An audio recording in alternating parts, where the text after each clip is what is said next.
What's up, guys? It's Shimon's Rocky back on the channel, and I actually said my name right that time, so props to me. Welcome to the video about how to be an actually better magician. And so the reason I wanted to make this video is mainly because I see a lot of videos out there that say 5 things that magicians should never do, things like that, and you guys obviously know what I'm talking about, because once you start getting into magic, that's actually one of the most popular videos that pops up.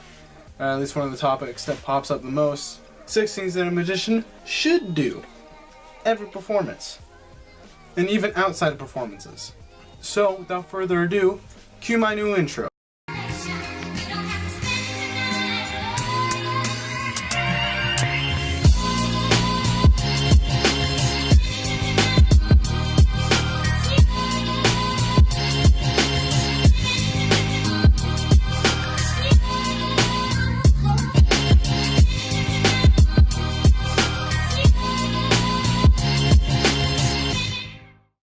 What's up, you guys? So thank you guys for tuning in onto this channel, and you guys obviously might be wondering why I'm wearing a suit, and I will get to that later. Alright guys, so the first thing I want to talk about is how to be organized.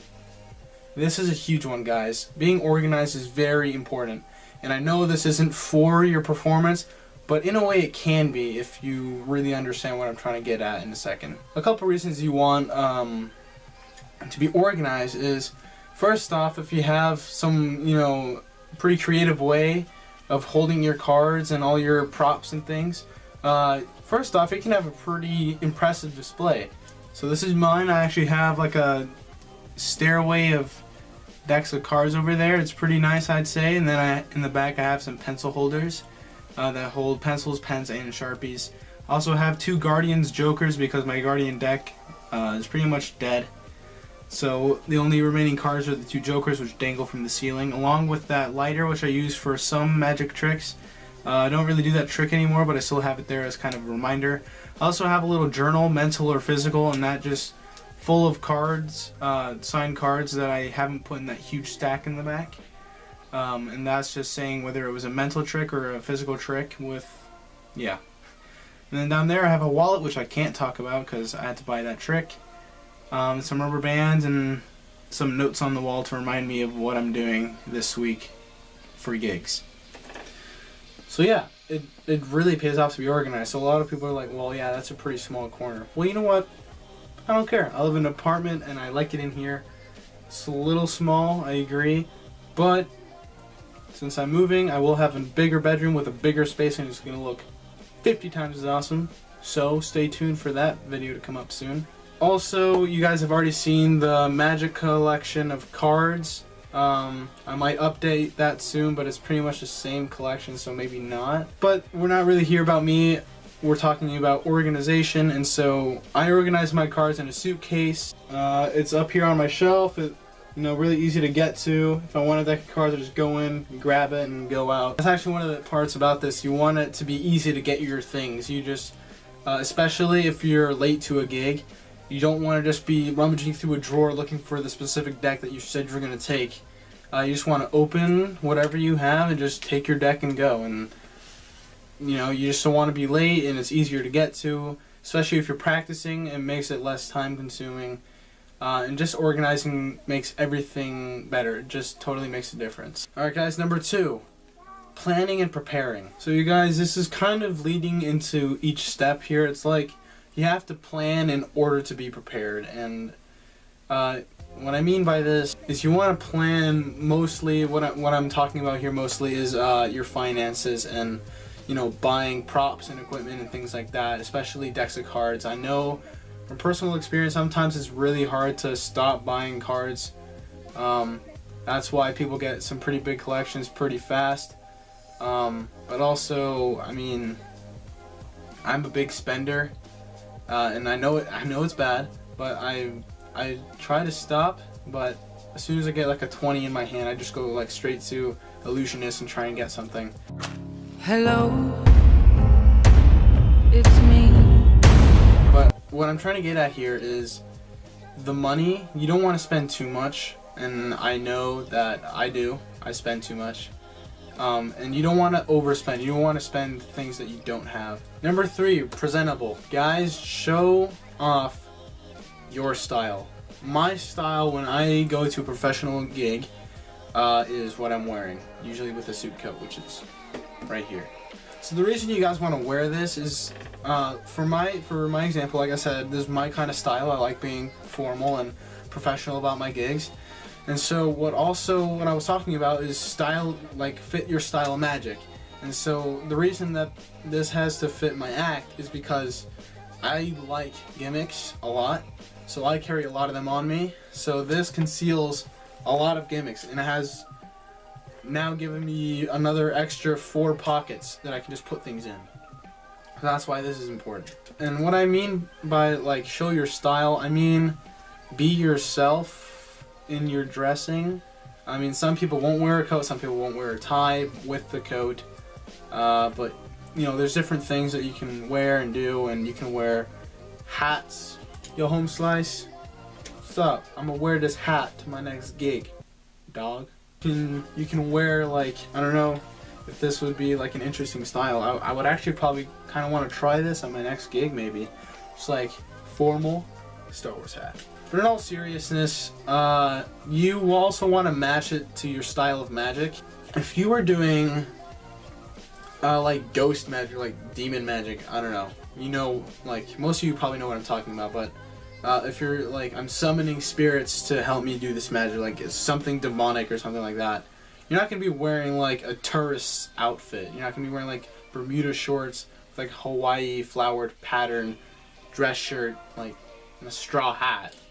It just wouldn't make any sense. It wouldn't fit what you're trying to do. Another thing about presenting yourself as a magician, you don't always have to do the stereotype super dark black with top hat and magic wand and stuff. Like, I don't know. I never really found that was interesting, especially the white gloves. Who wears white gloves anymore? Comment below if you wear white gloves. I want to talk to you. Does it help you do magic? Like, can you do magic with those gloves on?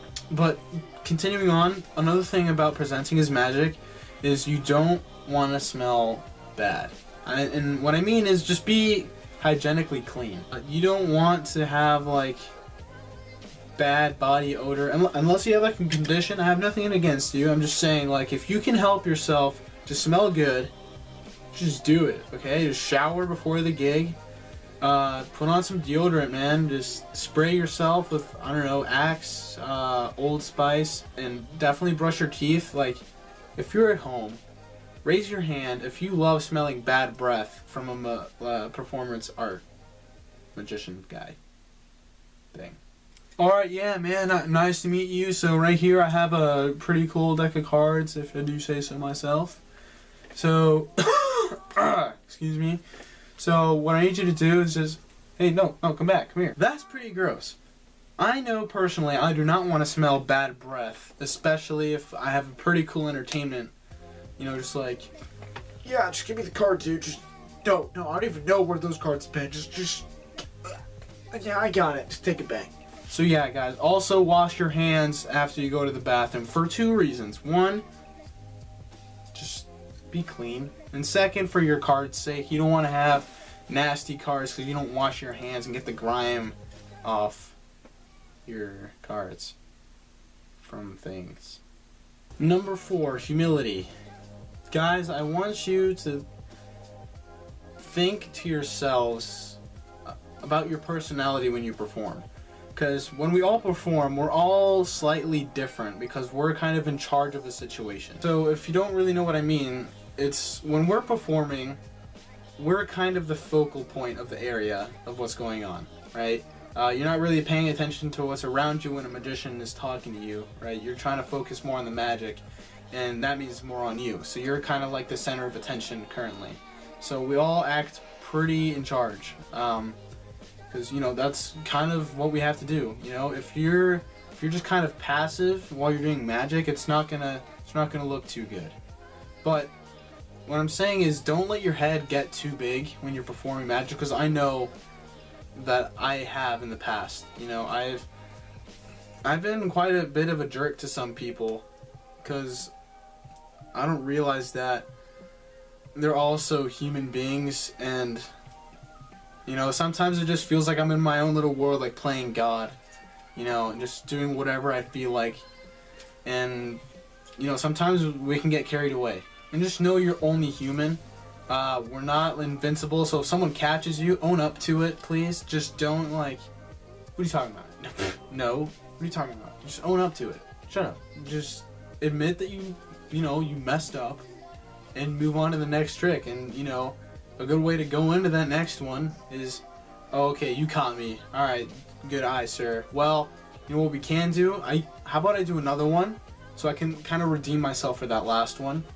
And if they say no, so what? You've been performing for I don't know how long, but you've already performed before. It's not like it's gonna stop you from performing ever again. You're still gonna have plenty of people to perform for. Number 5, be yourself. Unless you're not humble. I'm just kidding. I'm just kidding. When you guys are doing magic, you want to develop your own style of magic. Kind of like what I was saying earlier about like the demonic thing, or if you want to do like heavenly magic. Or, you know, street magic or stage performance, just whatever, right? You want to develop your own style of doing things. You don't want to take a lot of patter from other magicians, and I'm not saying it's bad to.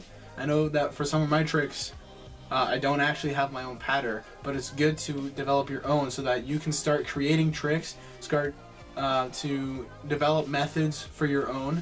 And that way you're going to start getting better and better and better every time that you do something independently.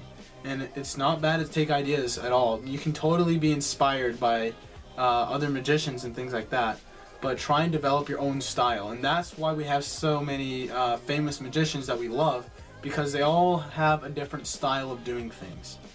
Also, by being yourself, that's what starts to get you developing into your branding system. And so my brand right now is the Mad Hatter mixed with a Cheshire Cat kind of right now.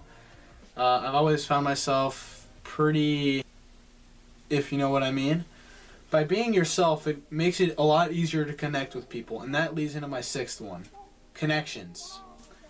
Guys, when you are performing for people, you don't want to be a bland face performing for someone. Like, you want to make a memorable moment. That's why most of us are here.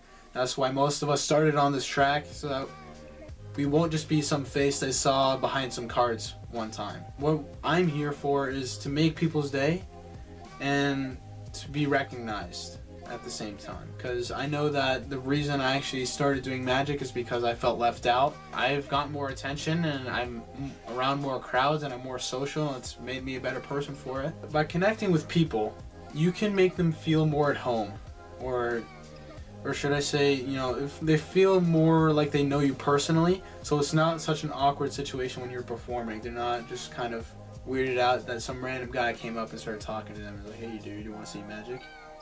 By connecting with these people, like I said, it makes them connect with you on a personal level, and by making it personal, they have more of a great time, and they won't judge you as much when you're doing magic. They won't be as suspecting, and they most probably won't ridicule you as much, along with the fact that they'll enjoy the magic much better. And what I mean by this is, if a stranger walks up to you and shows you a coin trick, wow, cool, coin trick, you're probably not going to really care all that much.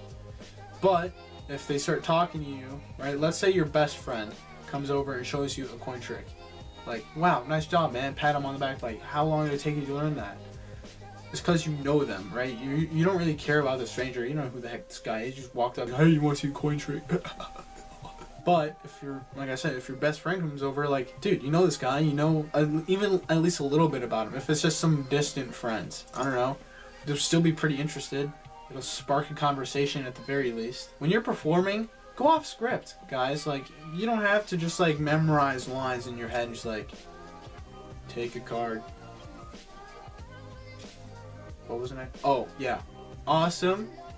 Put it back, please. Sweet. And next we're going to No, guys, go off script. Have a conversation while you're doing magic. That's what makes half the great magicians great, because they actually have a good time talking to people and they can connect with them. For example, all right, guys. So today, oh yeah, what's your name? Jenny. Nice to meet you, Jenny. Can you take a card for me? Thank you, thank you. All right, go ahead and memorize it. We're gonna put it right back around the center, like right back, not left back, like right back in the center. And that looks pretty good, right? Yeah, sweet, sweet. All right, so what we're gonna do is we're gonna shuffle it a little bit, so that's totally lost. So much better than just a blank face trying to memorize lines. Oh, and guys, before you leave, I hope you guys do good out there doing your magic and stuff. I just wanted to introduce you to my new son that I got from a friend. I showed her some magic and she liked it. So this is my son, Manguan Deshwe Saba Mizrahi. Welcome to the channel, my bud. We will have to find a place for him next time. But thank you guys for watching. Peace. What's up, guys? Thank you guys for tuning in on this video. I hope you guys liked it, and I hope that was helpful in any way for you magicians out there. Hopefully I didn't bore you, and hopefully you guys stayed until the end, and if so, kudos. Props to you. I hope you guys got some help from this video, and I'll see you guys in the next one. I know that my videos are pretty long, so they get pretty boring half the time. So I'm trying to shorten it so that they seem a little bit more junctive. So I'll see you guys in the next one. Oh shit.